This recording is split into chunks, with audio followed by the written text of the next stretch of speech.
film. Je suis désolée, c'est mon fils qui va le faire. Bonsoir à tous.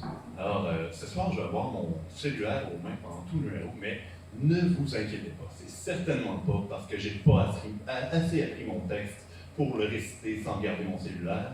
C'est définitivement parce que je me filme et que plus tard, je vais réécouter la vidéo plusieurs fois en masturbant. Alors, le lavage de main, tu sais qu'on est tellement habitué de se laver les mains qu'on est chez soi, puis on a la main à côté d'en face, puis tout d'un coup, on se souvient plus si on s'est lavé les mains après être venu dedans. C'est tellement ça. L'autre jour, j'étais assis dans un beanbag, puis je réfléchissais à la physique. Saviez-vous que le plus on est haut, le plus on a d'énergie potentielle, comme l'eau dans un barrage, par exemple, elle a de l'énergie potentielle, on la récupère quand on descend à travers la turbine. Eh bien, c'est factuellement vrai de dire qu'à chaque fois qu'on s'évache dans un beanbag, on réduit notre potentiel. Par ça, saviez-vous que certains types d'araignées peuvent voler grâce à l'électricité qu'il y a dans l'atmosphère et à un fil de soie chargé d'électricité statique? C'est quelque chose que j'aime partager au cas où on a des arachnophobes dans la salle.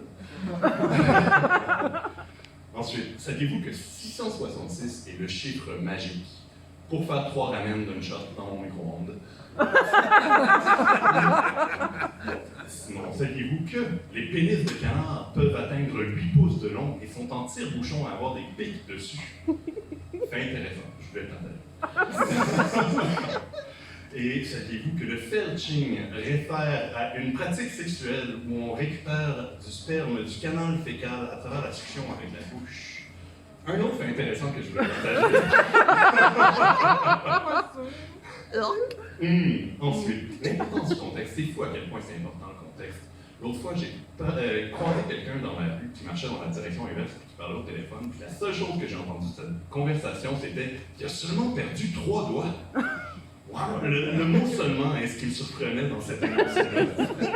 Ensuite, le même jour, j'ai vu un article qui disait attraper l'Alzheimer 25 ans plus tôt. Puis sur le coup, je me disais attraper l'Alzheimer, c'est n'importe quoi. Clairement, c'était à propos de détecter l'Alzheimer 25 ans plus tôt. Mais c'était pas clair dans ma tête sur le coup. J'ai dit à quelqu'un que j'allais arriver en 5h et 7h. La personne m'a répondu fait que tu vas arriver à 6h. J'ai répondu je vais arriver à 6h, plus ou moins 1 heure.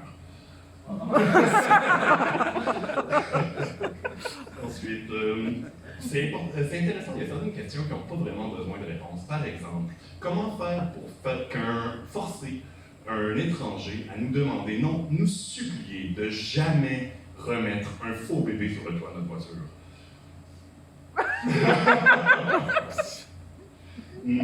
Hein?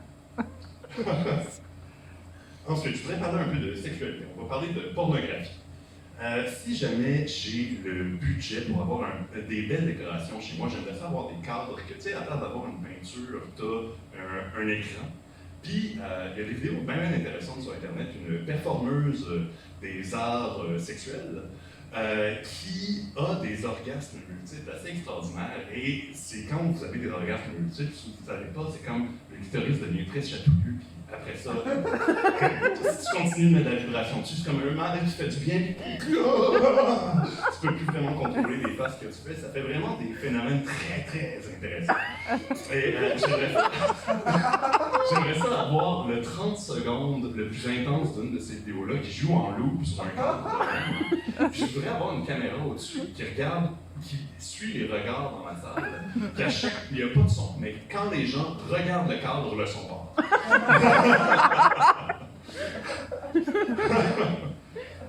Ensuite, oui, hoverboard cuckold. OK. C'est toute une histoire. Si vous ne savez pas c'est quoi le cock porn, habituellement, c'est quand une fille va coucher avec un gars, un autre gars devant son chum, puis le chum est là, ah non, puis il est comme humilié, puis tout ça. Et il y a une vidéo où le gars arrive à son appartement, puis il montre à la fille, hey, check ça, j'ai acheté un hoverboard, puis il est tout content, puis il est super fier de son hoverboard. Puis la fille est là, ouais, c'est un peu un nerd, le hoverboard. Puis le vendeur de hoverboard est avec le gars pour lui apprendre comment s'en servir, j'imagine. Puis là, il commence à dire, ouais, moi je viens d'acheter une Ferrari. Fait que finalement, le vendeur de hoverboard couche avec la fille, évidemment. Puis, ce qui est vraiment drôle avec ça, c'est que le gars qui est sur le hoverboard est encore dans la salle, puis ça n'a pas l'air de le déranger pas en tout que sa blonde soit en train de se faire fourrer. Il est juste hey, c'est cool! Puis il arrête pas de foncer dans les meubles, puis à chaque fois qu'il fonce dans les meubles, les gars et la fille qui couchent ensemble font un hostie de saut. Puis le pire, c'est que ça continue, c'est pas fini. Éventuellement, le gars qui est sur le hoverboard débarque, qui se met à sucer le gars qui couche avec la fille. Puis la fille est là, ouais, suce-le, vas-y! Puis le vendeur de hoverboard, il fait juste une face complètement inconfortable, puis il dit, je suis pas sûr que j'étais d'accord pour ça.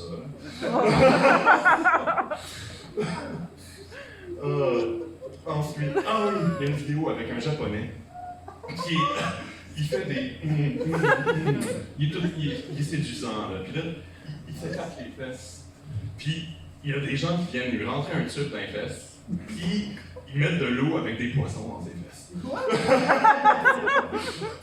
Puis éventuellement, lui il est là, je peux les sortir, puis il enlève le tube, ils mettent une caméra à la place, puis il lui montre ce qu'il y a dans ses fesses, puis là, j'aurais dû rester coiffeur!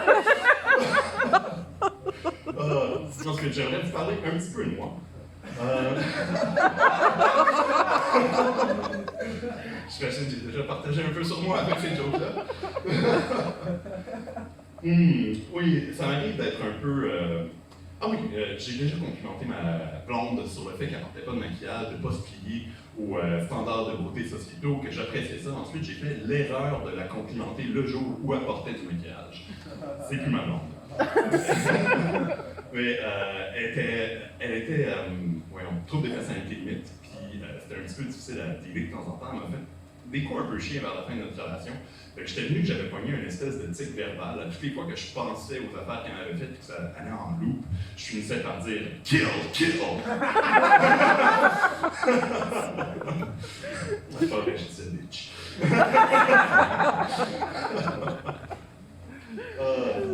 Oui, elle était arachnophobe. Ensuite, ça m'arrive d'être un peu awkward dans les situations de dating. C'est pas toujours clair pour les filles quand je suis intéressé. Mais à un moment donné, il y a une fille qui est passée chez moi, puis la fois d'après, elle m'a dit qu'elle n'avait aucune idée que j'étais intéressé de coucher avec elle quand elle était passée chez moi. Fait que la fois d'après, quand il y a une autre fille qui est passée, j'ai dit en passant, le sexe est sur la table, puis elle avait l'air mêlée, puis elle s'est comme revirée vers ma table. Puis là, fait que j'ai ajouté si t'es intéressé. Puis elle a dit, ok, elle a compris ce que je voulais dire. Fait que pour la niaiser un peu, j'ai ajouté ouais, il y a des morpions dans mon lit.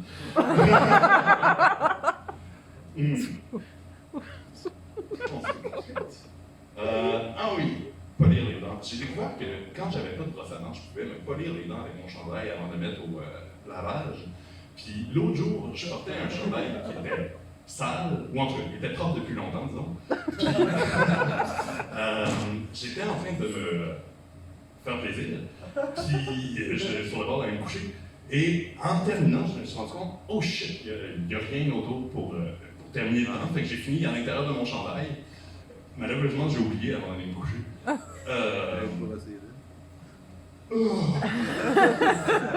Anyway. Oui, par applaudissement, qui aime fumer du pot ici dans la salle? Moi aussi. Bande de drogués. Fait que la première fois que j'ai fait du LSD, c'était un gars que j'avais jamais rencontré avant. Il est venu nous porter ça à moi et mon coloc.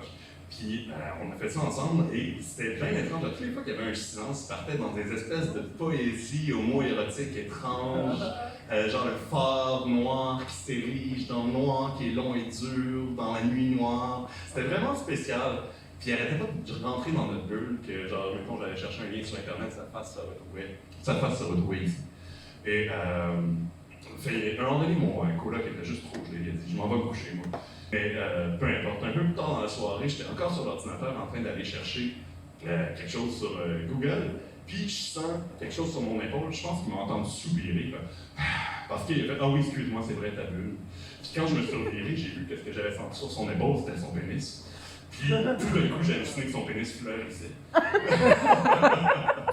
Cette joke-là s'arrêtait au pénis, mais ma mère trouvait que c'était pas assez drôle, fait qu'elle a improvisé la partie qui fleurissait.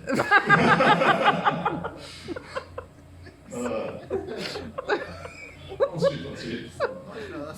Oui, j'ai remarqué que quand je prenais mon pénis à la base comme ça, puis que je pesais sur le centre, puis que je me retrouvais avec juste une boule de peau, ça ressemblait à une rose du désert. Essayez-le quand vous arriverez à la maison, je vous jure. À part ça, je sais pas si je devrais la raconter celle-là. C'est. Ouais, ok. Quand j'avais 5-6 ans, je me cachais dans le garde-robe avec la voisine, puis elle utilisait une paire de pinces en plastique bleu pour jouer avec mon pénis. Puis, je dirais, sa peau n'a jamais touché la mienne. À ce jour, je ne me souviens plus de la couleur de yeux, couleur de cheveux, je ne me souviens plus de pantoute de la voisine. Mais je me souviens de la pince bleue avec tellement de détails, c'est inconfortable. Et finalement, l'autre jour, je me promenais avec mon ami physicien dans Québec, puis on a vu quelqu'un sur le bord d'un building qui avait vraiment l'air sur le bord de sauter. Puis il m'a impressionné parce que instantanément, il a crié au bout de ses poumons « Saute pas, t'as tellement de potentiel! » C'est tout pour moi, merci.